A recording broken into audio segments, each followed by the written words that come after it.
ಇಂಪಾದ ಬರುವಿಕೆ ಬಂದು ಬಲವಾದ ಗಾಯಕ್ಕೆ ಸಿಹಿ ನೀಡಲಿ.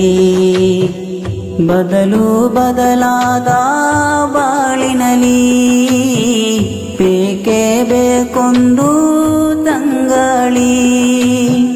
ನೆನಪಿನ ಪುಟದಲ್ಲಿ ಪ್ರೇಮದ ರುಚಿಯೊಂದು ಪಾಪಿ ಮನದಾಸೆ ಸದ್ದಿಲ್ಲದೆ ನೋವಾಗಿದೆ ನೊಂದಾಗಿದೆ.